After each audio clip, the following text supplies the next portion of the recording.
दक्षति स्म कुलांगारम चोदितो में तद्रुहम। श्राप दे दिया ऋषि पुत्र ने कि जिसने हमारे पिता के गले में मरा हुआ सर्प डाला है उसकी मृत्यु आज के 7वें दिन तक्षक नाग के काटने से हो जाएगी। समय ऋषि के पास आए श्रृंगी ऋषि, आपस में वार्तालाप हुई। यहां पर समीक ऋषि ने श्रृंगी ऋषि का निंदा किया है कि पुत्र तुमने अच्छा नहीं किया, तुमने एक भक्त को श्राप दिया है। किसको दिया है? एक भक्त को। राजा परीक्षित जी कौन है? भगवान के भक्त हैं, अद्वितीय भक्त हैं, इसमें संदेह नहीं है महाराज। राजा परीक्षित जी भगवान के भक्त हैं। समीक ऋषि कहते हैं कि जब भक्त नहीं होंगे भगवान कहाँ होगा। जब भक्त नहीं होंगे भगवान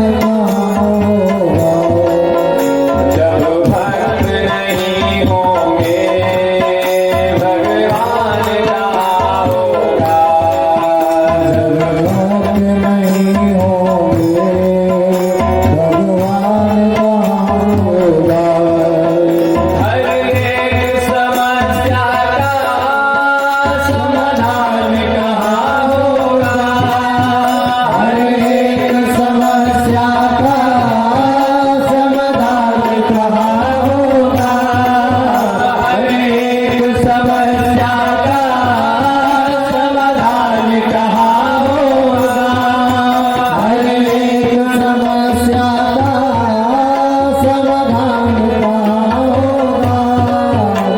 भक्त नहीं होंगे भगवान कहाँ होगा। जब भक्त नहीं होंगे भगवान कहाँ होगा। जब महाराज संसार में भक्त रहेंगे तो भगवान कहां रहेगा? तुमने अच्छा नहीं किया पुत्र। तुरंत समीक ऋषि ने एक गौरमुख नाम के ब्राह्मण पुत्र को बुलाया और कहा कि जा करके तुम राजा परीक्षित को बता दो कि तुम्हें श्राप लग चुका है एक ऋषि पुत्र का। पहुंच गए महाराज, निवेदन किया, राजा परीक्षित जी को पूरी बात बताई। राजा परीक्षित जी ने कहा हाँ मेरे द्वारा गलती हुई है, मेरे द्वारा गलती हुई है, मैंने बड़ा नीच कर्म किया है। अच्छा किया जो ऋषि पुत्र ने मुझे श्राप दे दिया, मैं इसी योग्य था। कभी संत का अपमान भूल से भी नहीं करना चाहिए मेरे प्यारे। संत का अपमान करोगे तो भगवान सहन नहीं करेंगे। भगवान के भक्त ही क्यों ना हो आप। परीक्षित जी कौन है? भगवान के भक्त हैं, लेकिन एक ऋषि का अपमान किया, वो भी गलती से। जो जरासंध का मुकुट था ना, उसे पहन करके शिकार खेलने के लिए गए थे और जरासंध का जो मुकुट था सोने का, वो अधर्म से कमाए हुए धन का मुकुट था महाराज। अधर्म से कमाए हुए सोने का मुकुट था, इसलिए उसमें कलयुग का वास था। राजा परीक्षित का मति भ्रमित हो गया था और इसीलिए उन्होंने एक ऋषि के गले में मरा हुआ सर्प डाल दिया। आज राजा परीक्षित जी अपने आप को कोसते हैं, ग्लानि करते हैं और कहते हैं बड़ा अच्छा किया, अपने पुत्र जनमेजय को बुला करके राज सिंहासन पर बैठाया, राज तिलक किया और गंगा जी के घाट पर पहुंचे। जैसे राजा परीक्षित जी गंगा जी के किनारे पहुंचते हैं, अन्यान्य ऋषि लोग आ जाते हैं महाराज। पराशर, वशिष्ठ, च्यवन, विश्वामित्र, मेधातिथि इत्यादि ऋषि लोग राजा परीक्षित के लिए आ जाते हैं यहाँ पर। राजा परीक्षित जी ने स्वागत किया और एक प्रश्न किया इन ऋषियों से। क्या प्रश्न किया कि हे प्रभु आप यह बताओ कि मरने वाले को क्या करना चाहिए। बड़ा सुंदर प्रश्न किया, लेकिन महाराज जितने भी ऋषि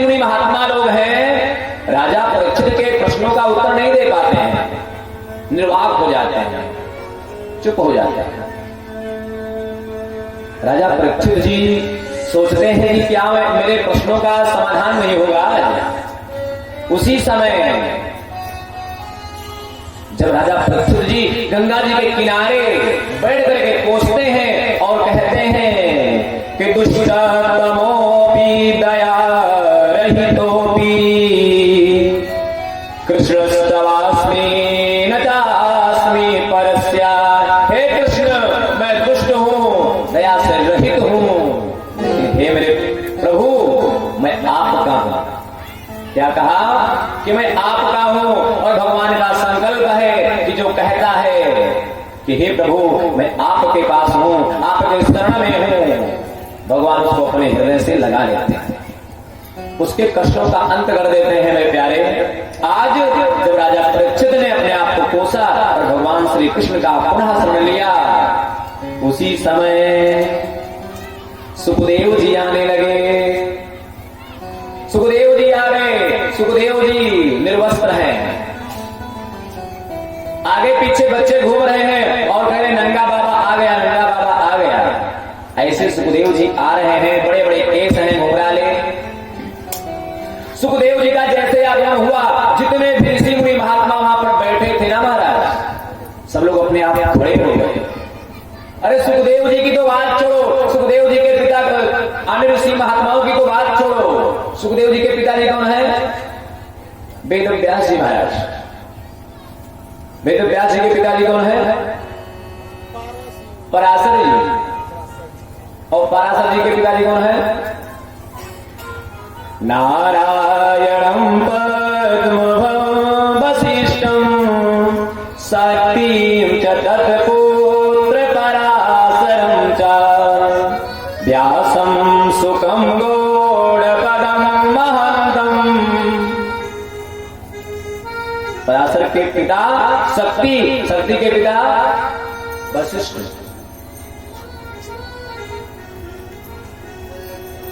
आज जितने भी ऋषि मुनि महात्मा, पराशर जी खड़े हुए हैं, वशिष्ठ जी बैठे हुए हैं, खड़े हुए हैं, वेद व्यास जी खड़े हुए हैं जब सुखदेव जी का आगमन होता है महाराज।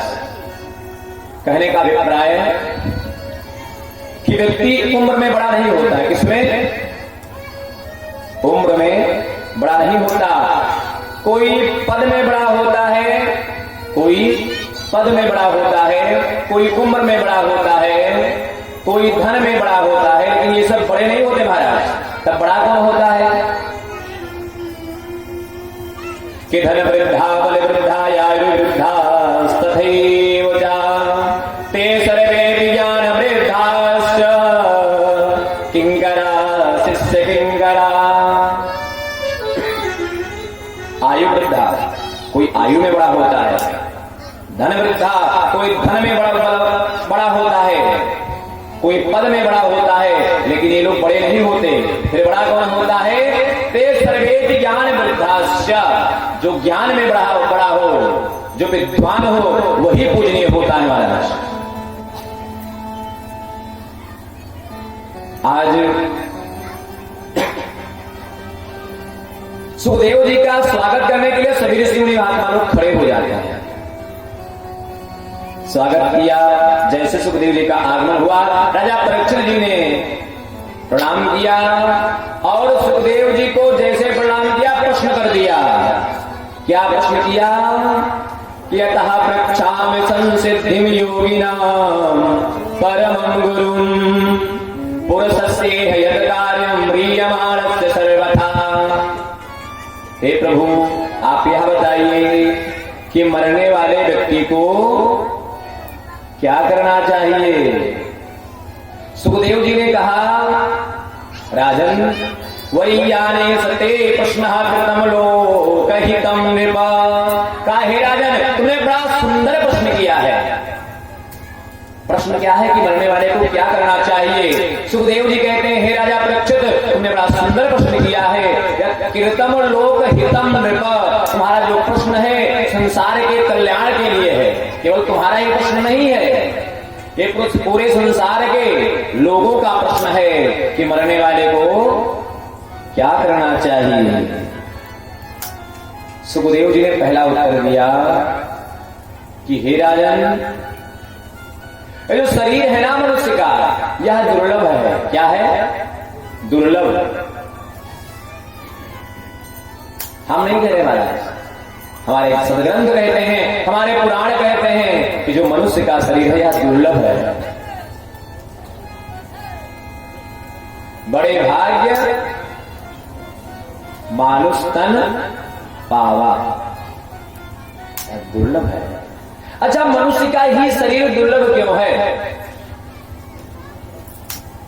क्योंकि दुर्लभ इसलिए है क्योंकि इसी शरीर से हम इतः स्वर्गस्य मोक्षस्य मध्यस्य अंतस्य गम्यते। इसी शरीर से चाहे हम स्वर्गलोक की प्राप्ति कर लें, इसी शरीर से चाहे हम मृत्यु लोक की प्राप्ति कर लें, इसी मनुष्य के शरीर से चाहे हम अधोगति की प्राप्ति कर लें, और दूसरे शरीर से प्राप्त नहीं होगा। अच्छा, दूसरे शरीर से प्राप्त नहीं होगा तो गजेंद्र कौन था? गजेंद्र कौन था? हाथी था कि नहीं था? तो उसको भगवान नहीं मिले? भगवान मिले। तो आप इस बात को मत भूलिए कि गजेंद्र पहले जन्म में राजा था। क्या था? राजा। और राजा के उम्र में उसने तपस्या किया था। उसके भजन का प्रभाव था कि वह गजेंद्र की योनि में गया, तब भी भगवान का ध्यान उसे बना रहा। यह है महाराज मनुष्य का शरीर, यह दुर्लभ है। गोस्वामी तुलसीदास जी कहते हैं कि नर तन समो नहीं कवनी वदेही, नर तन समो नहीं कवनी वदेही, नर तन समो नहीं, नर तन समो नहीं कवन वदेही,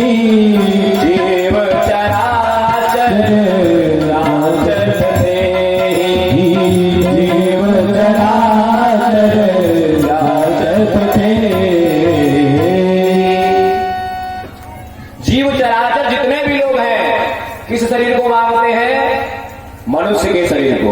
क्यों? दूसरे चौपाई में कहते हैं बाबा जी, क्या यह मनुष्य का शरीर क्या है?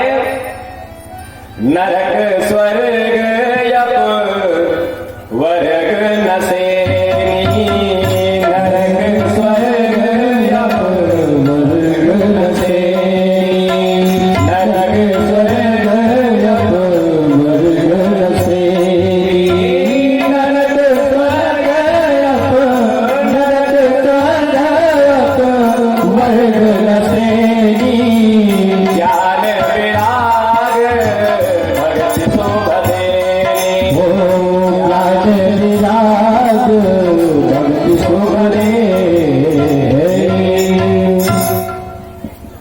नरक स्वर्ग अपवर्ग, नरक स्वर्ग और अपवर्ग, इसकी क्या है ये?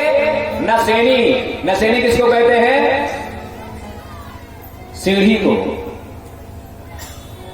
किसको कहते हैं? सीढ़ी को। यह है जो मनुष्य का शरीर है, या स्वर्ग की, नरक की और भगवान के परम धाम की नसेनी है, सीढ़ी है महाराज। इसी के द्वारा हम भगवान को प्राप्त कर सकते हैं। इसलिए हे राजन, दुर्लभम मानुषम जन्म, जो मनुष्य का शरीर है क्या है? दुर्लभ। और इस मनुष्य के शरीर का सबसे बड़ा लाभ क्या है? सबसे बड़ा लाभ क्या है? इस मनुष्य के शरीर का सबसे बड़ा लाभ है जन्म लाभ परः पुंसा मनते नारायण स्मृति। मनुष्य के जीवन का सबसे बड़ा लाभ क्या है? अंते नारायण स्मृति, अंत में भगवान का ध्यान करना। अच्छा, अंत का अर्थ लोग क्या लगाते हैं कि मरते समय भगवान का ध्यान करना, यही तो। लेकिन महाराज क्षण प्रतिक्षण हमारा अंत ही है। एक एक सेकंड जो बीत रहा है यह अंत ही है। इस शरीर से प्राण कब निकल जाए कोई कहा नहीं जा सकता। इसलिए भगवान का स्मृति हमेशा बनी रहे व्यक्ति के जीवन में ऐसे मंगल कामना करनी चाहिए और भगवान को हमेशा याद रखना चाहिए। जीवन का सबसे बड़ा लाभ है अंते नारायणम स्मृति। और यही बात गोस्वामी तुलसीदास जी भी कहते हैं। क्या कहते हैं कि अंतराम कहे आवत नाही, जन्म जन्म मुनि जहर कराही। कहने का अभिप्राय है कि जो मनुष्य का शरीर है यह दुर्लभ है और इस मनुष्य के शरीर का सबसे बड़ा लाभ अगर कुछ चीज है तो वह है भगवान को याद करना। यही है महाराज। इसके बाद सुखदेव जी कहते हैं, हे राजा परीक्षित, सबसे पहले अगर तुम भगवान को प्राप्त करना चाहते हो तो सबसे पहले क्या करो, जितासनो जित श्वासो जित संगो जितेंद्रिय। अगर तुम भगवान को प्राप्त करना चाहते हो तो सबसे पहले क्या करो, आसन को जीतो, अपने आसन को जीतो। कि एक आसन में 2 घंटा 3 घंटा जो आपकी यथाशक्ति है बनी रहे। आप पहले आसन को जीतो। किसे? आसन को जीतो। जब आपका आसन ठीक हो जाए, आप एक आसन में 2 घंटा 3 घंटा बैठ सकें, उसके बाद क्या करो, जितत श्वासो, अपने श्वास को जीतो। प्राणायाम के द्वारा श्वास को जीतो। और जब श्वास को जीत लो, जब प्राणायाम के द्वारा श्वास क्रिया कुछ सध जाए, तब क्या करो,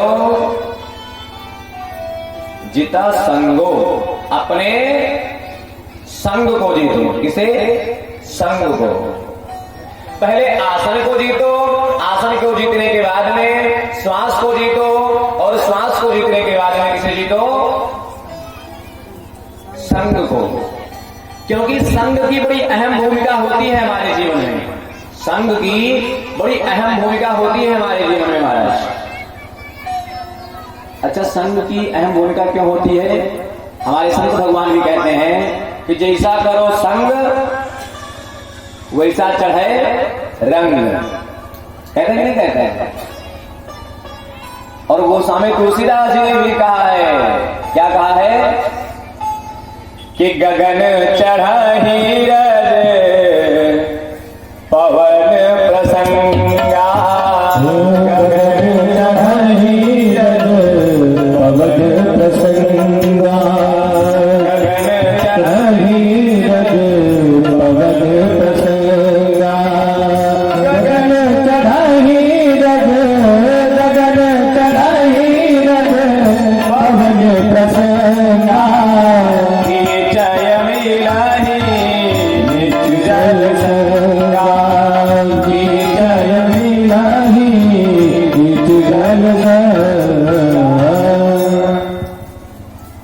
जब वह रज या धूल का कण पवन से स्पर्श हो जाता है, अर्थात हवा से स्पर्श हो जाता है, हवा का संग पा जाता है, तब कहां पहुंच जाता है, गगन आसमान की तरफ हो जाता है। और वही रज जब जल का संग पा जाता है, पानी का संग पा जाता है, पानी का साथ पा जाता है, तब कहां पहुंचता है, कीचड़ में, जल में। ये संग का प्रभाव है। एक बार की बात है, संघ के बारे में मैं बोलने जा रहा हूं, ध्यान दीजिएगा आप लोग। एक बार की बात है कि महाराज